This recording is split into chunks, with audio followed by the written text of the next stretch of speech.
uma introdução para os irmãos de moral e conhecimento. Começa com um pensamento assim, crer em Deus é uma necessidade. Eu acho que as pessoas, na verdade, têm uma necessidade de crer em Deus, não é? É uma seita. Eles buscam um caminho, querem conhecer Deus. Agora, essa questão da unidade, Deus é um, ela vem evoluindo desde o quinto século antes de Cristo. Desde o quarto século, o terceiro século vem evoluindo. E começa com os primeiros sábios, aquela ideia do verbo ser. Jesus usa também o verbo ser. Mi. E ali são os particípios, né? O on é on, e também doente, que é a mesma coisa, você. E como se chegar a um, conforme o ensinamento de um deles, a ideia do Deus dos filósofos, se chegava a um através do nous, que é a mente, que no Novo Testamento às vezes aparece como alma, traduzido como alma. Interessante, né? Depois vai evoluindo o assunto, mas ele evidentemente não chega a uma conclusão. Primeiro que o uno é imóvel, depois o uno tem uma mobilidade, aí depois do século V vão chegando à conclusão que existe um Deus único, ou Theos, para Aristóteles, o primeiro autor, para Platão era o demiurgo. Então, quando é o primeiro autor, porque então tem movimento. Porque se não se move, não gera coisa alguma. Seria um ser solitário no infinito, sem nenhum movimento. Mas os pais da igreja ficaram preocupados com esse assunto. Por isso que criaram o concílio, em 325, para definir essa situação. Afinal, como é? Aí decidiram, uma reunião com 2.000 bispos se reuniram. 2.000 bispos se reuniram para dizer que Jesus Cristo era da mesma natureza, que é um só Deus, mas tem Deus em 3 pessoas. Então temos o concílio de Nicéia, o concílio da Calcedônia, de Constantinopla e Calcedônia. E você vê que na Calcedônia eles definiram uma coisa muito interessante, que era Maria Theotokos. Então Maria, mãe de Deus. No concílio da Calcedônia é que decide esse assunto, e é como a igreja é até hoje. Então a igreja, ela é pós-nicena, pós-concílio. E os concílios são todos no período em que existia uma igreja em que não era católica. Não tinha nenhuma outra denominação aqui. Então a igreja que era católica, que também era chamada universal, foi que definiu isso. Os protestantes, Calvino e Lutero, eles aceitaram essa ideia, aceitaram essa doutrina como sendo inspirada. Parece estranho, né? Que a reforma, os reformadores tenham aceito isso, mas eles aceitaram. Calvino e Lutero, que são os principais, os outros também, que Maria é mãe de Deus. Sou estranho, né? Para cristão muito assim, ou não. Lutero disse que não, Lutero disse que é. Calvino também. E também nunca ninguém se importou com isso. Eu também, para mim, não tem problema. Está escrito assim: o ser que dele haverá de nascer é divino. Se o ser que dele haverá de nascer é divino, ela é mãe de quem? Lutero perguntou. Lê. Do divino. Então é mãe de Deus. Mas tem protestante que diz, isso é heresia. Não tem importância.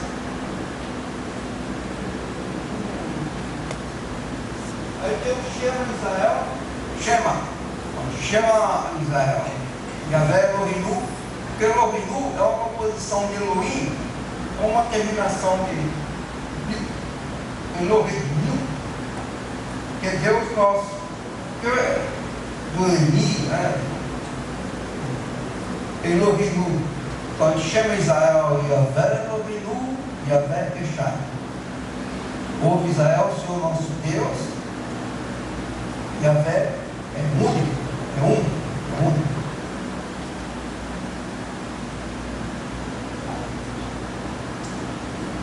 Aqui é o Deuteronômio analisado.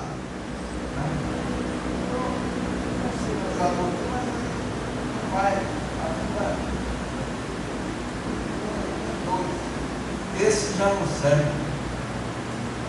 Mas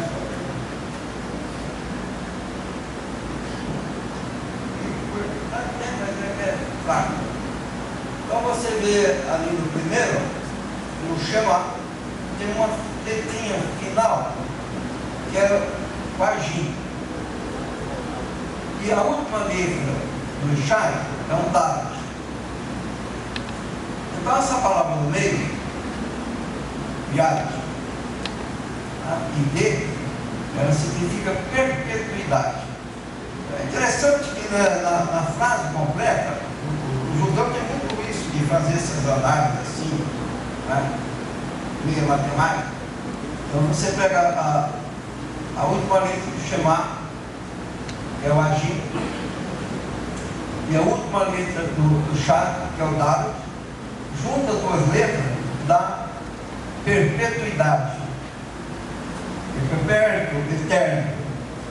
Então, dentro da separado isso tem um conjunto ali que é a eternidade, tirando dessa análise meio matemática, né?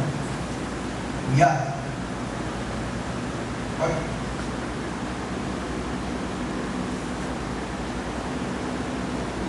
A rosa de Sharon, você vê que tem 3 cores, mas é uma rosa. Jesus disse: eu sou a rosa de Sharon. Essa é um hebraico muito antigo.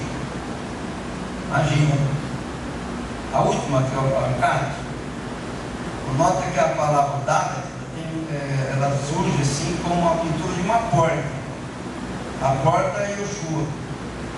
João 10:9. Chacanã 10:9. Eu vi aquela portinha marcada, aquele Dalet antigo, e ela fez uma porta.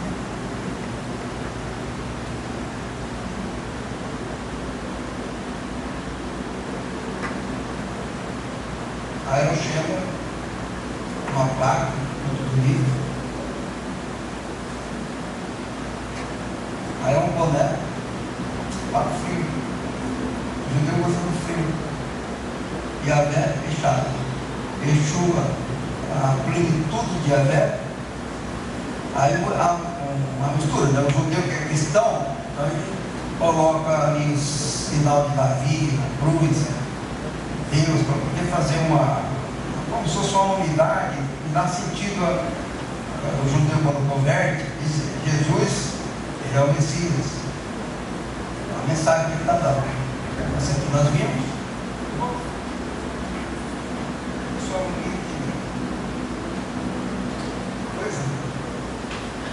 muito bem, então olha, o texto é esse: ouve Israel, o Senhor nosso Deus é único Senhor.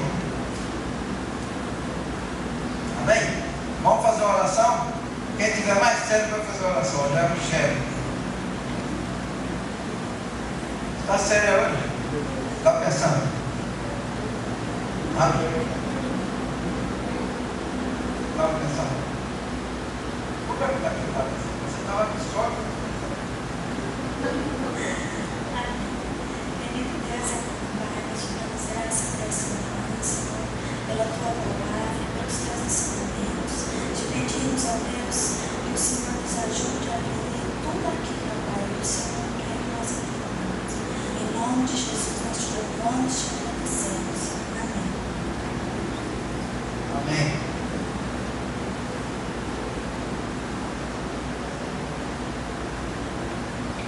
qualquer pessoa que lê a Bíblia, ou então qualquer pessoa que discutir sobre a Trindade, vai achar a coisa mais simples do mundo. Né? É uma coisa muito simples, eu acho que nem precisa mais falar sobre isso. O que é a Trindade? A Trindade é 3 pessoas e um só Deus.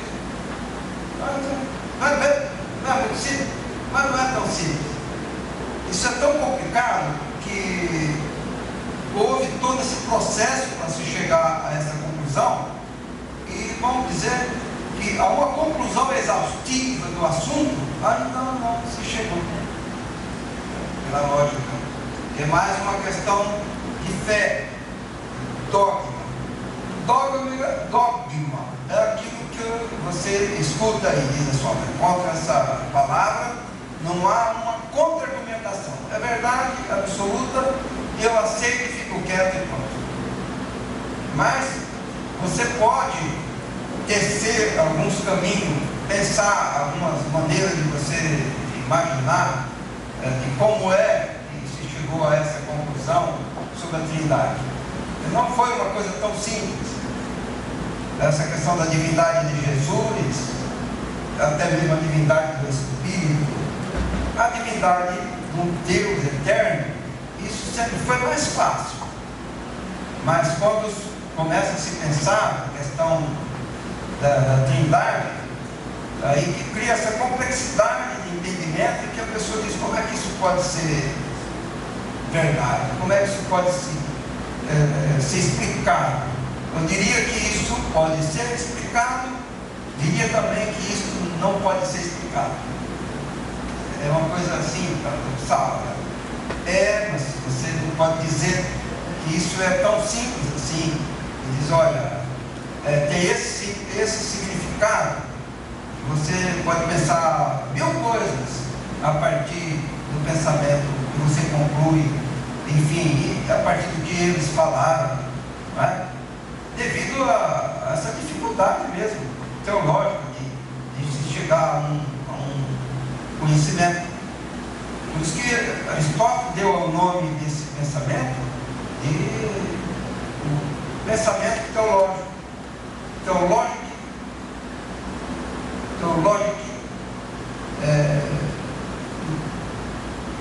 Filosófico e teológico. Um epistêmico. Ele dizia que era um teológico epistêmico, um sistema de conhecimento teológico. Epistêmico é o conhecimento mais profundo, diferente do gnose. Epistêmico é o conhecimento científico. Então se chegaram a essa conclusão. Agora, os primeiros pensadores a respeito da divindade, que você viu aqui, eles não são exatos, eles não te dão um conhecimento com muita facilidade. Talvez você tenha que começar a pensar à medida que você olha o pensamento deles. Mas não é um pensamento assim, olha, pegou pronto, como se fosse um comprimido, não é? Uma coisa pronta que você engole com uma vez só se mastigar. Talvez seja essa teológica epistêmica que tenha que ser bem mastigado. Cada um ruminar o assunto conforme a sua disposição e a sua capacidade e a sua fé. E é isso que deve ser feito. Então, os primeiros pensadores a respeito da divindade, ou então do Deus único, eles pensavam, porque era a primeira coisa que vem à mente, essa ideia de Deus. E Descartes também comentou isso, que foi no século XV. Ideia dele, em nome essa, a ideia de Deus que está em nós. Ele disse: quem deu essa ideia? Ideia dele. Quem deu a ideia de Deus? Foi Deus. Então ele sabe, não, Deus existe. Esse é o famoso silogismo de Descartes. Ideia de que nove é não protesta e não haver de ter muito de suportar. Se a ideia de Deus que está em você, não pode não haver Deus como a sua causa. Não é um pensamento bonito? A ideia de Deus que está em você, Quem te deu? Você mesmo? Não, porque ela está fora de você. Então a ideia dele era já um pensamento moderno. Mas o pensamento mais antigo era esse, do homem. Ah, também tem o eon, também tem o ente, que Aristóteles diz igual a teos. É a mesma coisa, ele simplificou. Por isso que tem filósofo que diz o grande logos do mundo, não é? Então o logos, ele tem uma função matemática. Agora você lê o Evangelho de João. No princípio era o verbo, era o logos. No princípio era o verbo e o logos. No princípio era o verbo e o verbo estava com Deus. Então no princípio era o logos estava com Deus. Depois diz que o logos era Deus. O logos é uma coisa matemática também, é uma função matemática. E se você for, então vamos dizer, 144 mil, qual é a raiz quadrada de 144? Não é 12? Isso que o pessoal criou o tal do 12. Então você vê que existe uma unidade da raiz quadrada da função discipuladora, é 12. 12 vezes 12, 144. Eu não. Você não é? Sério? Quem tem matemática? 12 vezes 12, não é? 144. A raiz quadrada de 144 é 12. 12 vezes 12, 144, que é o logos. Então, a matemática divina, ela também preenche todas as coisas. Então, o Echad, a chave é uma unidade numérica também. Então, quando eles pensavam só que Deus é uno, ele estava usando o pensamento matemático. É uno, um. Arquimedes falou isso.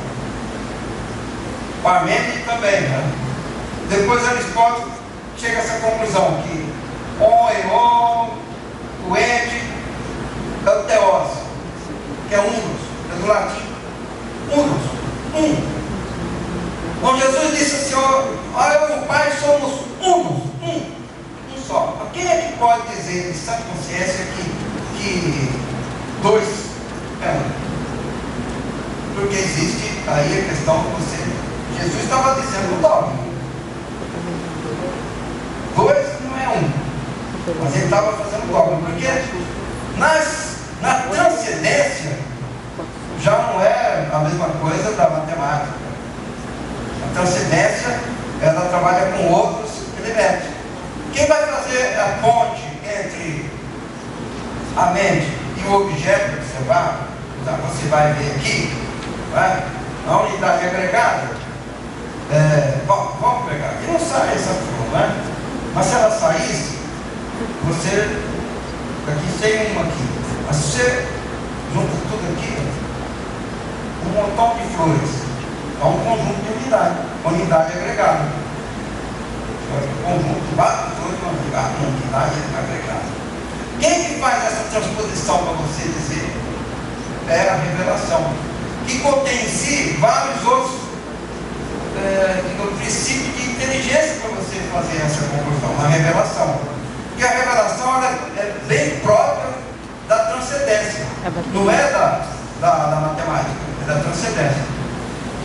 O Deus demiurgo, que foi adotado por Marcion, e também no Evangelho de Judas, ele é um arquiteto que foi fazer o mundo e escapou da mão e saiu errado. Quer dizer, como é que chegou o mal no mundo? Porque o demiurgo foi manusear, foi fazer um vaso de barro e fez, escapou da mão, caiu e deu errado. Aí, por isso que é o demiurgo, por isso que existe o mal. E ele é impessoal. Então, os deuses gregos, a percepção de Deus para os gregos, ela sempre apresenta um Deus impessoal, racionalista. Agora, já o judeu, ele já mostra um Deus pessoal. E essa questão da pessoa é algo que está pleno no ser. Ele ele é um ser pessoal por essência. E é até uma necessidade para nós que ele seja um ser pessoal, um Deus pessoal.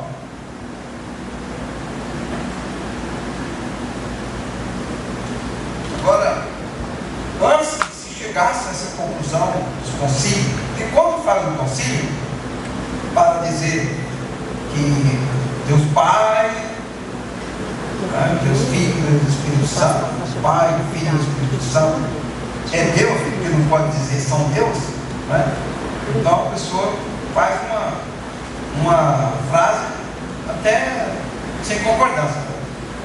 Pai, Filho e Espírito Santo é Deus.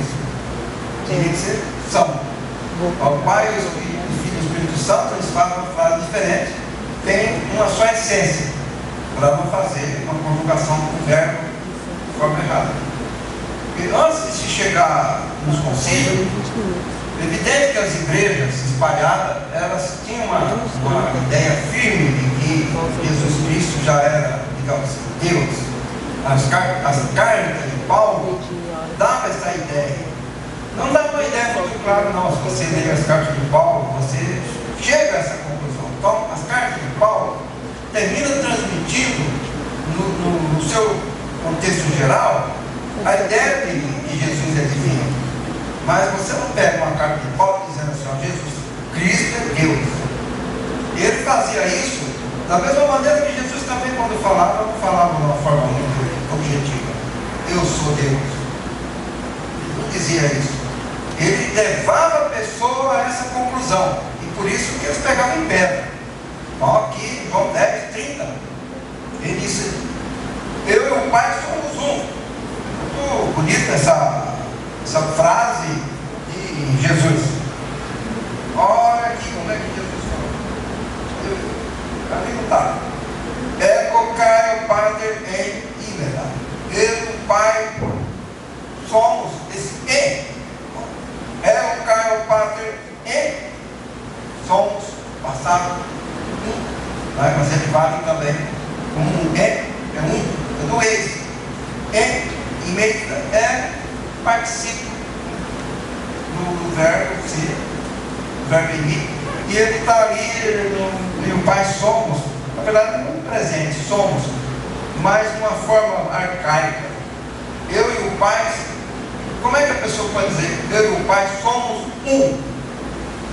Então Jesus, ele definiu isso, se eu e o Pai somos um, ele estava dizendo que era divino. Porque Deus é eterno, é Deus. O Pai é Deus. Se ele tem uma unidade com o Pai, de ser um, por isso que ele diz só ninguém vê a mim, meu Pai, ele se autodefiniu como Deus. E isso foi uma provocação religiosa para os fariseus que não aceitavam essa ideia de que tivesse outro Deus além de Yahvé. Não aceitavam. Então Jesus, falando isso, você chega à conclusão apenas pela frase, eu e o Pai somos um. Agora aí tudo bem, aí a gente fica bom, tá bom. Mas depois que o Espírito Santo teria que ajustar isso também. Então, como é que os pensadores, os nossos pais da igreja, são os pais da igreja, Orígenes, Tertuliano, Policarpo, Papias, os pais apostólicos e os pais da apologética, que fez a grande defesa da fé, e depois do Código de Niceno, aquele período do ano 100, ano 200 até ano 500, 700, até Tomás de Aquino, depois Agostinho, todo mundo procurando fazer uma frase, construir um tratado teológico que as pessoas pudessem entender que Deus, o Pai, Filho e o Espírito Santo são três pessoas, mas é um Deus, um só Deus. É difícil você pensar em três e ver um, não é? Se você colocar três pessoas aqui e perguntar quantas você está vendo, você vai dizer três, não é? Mas se você colocar três pessoas aqui e perguntar se todos são seres humanos, você é um só ser humano. Ainda que exista 1 bilhão de pessoas, a humanidade é uma. Então a ideia começa que o mundo é um, apesar da diversidade. Depois também que o homem é um, mas tem diversidade no homem. As coisas se apresentam talvez como únicas, mas dentro dela tem a diversidade. Por isso então Aristóteles, procurando consertar os primeiros pensamentos, que depois os pais da igreja, os pais da igreja, iria pegar lá, às vezes, aqueles mais ortodoxos, desse nome, que nem os tertulianos, não, que tem a ver Grécia com Jerusalém? O que tem a ver a filosofia grega com Jerusalém? Não tem a ver nada, mas eles mesmos faziam uso disso, porque quando eles vão fazer a defesa apologética da questão da Trindade, eles vão aonde? Eles vão lá nos pensadores e puxa essas ideias para ver se alcança uma coisa inteligível, que possa a pessoa ler e dizer: ah tá, é verdade, há 3 pessoas, mas um só Deus. Então de onde vem essas ideias? Essa ideia vem daquilo que Aristóteles transformou num gênero, porque quando começa a pensar em gênero, é aquilo que contém em si todas as espécies, depois tem as derivações. Então ele primeiro pensava no seguinte: existe o gênero da unidade, por exemplo, da matemática. Quem estudou matemática? Agora tem matemática aí. Então tem o 1, e depois do 1 vem sempre os outros, 1 e 2. Mas existe o 2 sem o 1? Você começa a contar 2, começa a contar 1. Então tem primeiro essa unidade de gênero da matemática, que é essa unidade numérica, e depois tem o 1 da transcendência, que inclui nela mesmo tudo aquilo que pertence à sua essência, sem divisão nenhuma. Ela é plena, transcendência. Mas na aritmética, a unidade numérica é 1. Depois vem o 2. Não é? Agora, depois Aristóteles pensou o seguinte: olha, vamos simplificar. Mas ele não simplificou, ele complicou mais ainda. E passou a criar vários gêneros. Vários gêneros. O gênero da ordem era uma coisa. O gênero da ordem. Você, por exemplo, pode pensar quando Deus diz assim, e aí você, quando vai pensar nessa questão da criação, você diz assim: façamos o homem. Aí é Elohim, que é o plural da divindade. E é também um numeral na questão da unidade da ordem. E então Elohim é plural. Deus, plural de Deus. Então você vê que ali tem uma ordem na hora da criação. Pode aparecer então a unidade da ordem, a ordem da criação.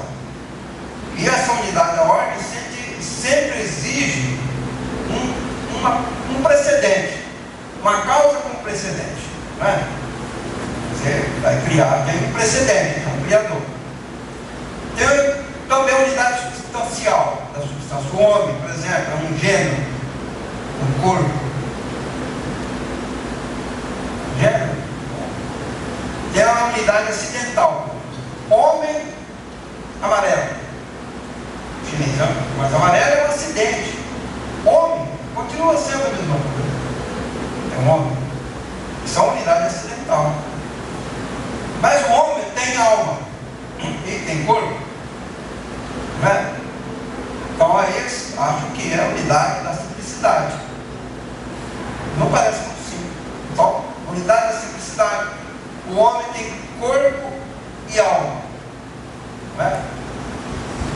A alma, ela tem vontade, ela tem entendimento, ela ama, não é? também é no dia. Você não separa memória, compreensão e vontade. Separa? Não. Elas são inseparáveis. Você separa em você mesmo, por exemplo, a memória para cá, compreensão para lá, vontade para cá. Você não sabe onde está, são separados. Mas você discerne ela ou não. Você sabe o que é memória, sabe o que é entendimento, sabe o que é vontade. Então, já são três substâncias. Mas é só um homem, da unidade, da simplicidade, porque você discerne, mas você não separa essas coisas. E depois tem a unidade da paridade absoluta, porque teria várias partes que são da mesma essência, mas fazia parte de um todo. Essa seria a essência divina. Agora eu te pergunto, aonde eles buscaram para formular a teologia, a tese do Concílio de Nicéia, de Calcedônia, de Constantinopla? Aonde? Ali, nessa faixa. Eles buscam ali, especialmente quando se trata da essência divina, e faz então um tratado teológico para que a igreja possa entender. Não precisa ter assim, olha, você tem que crer, mas você pode também entender. Não é somente crer, mas também entender. Não é somente a fé, mas também a razão. Você tem que aplicar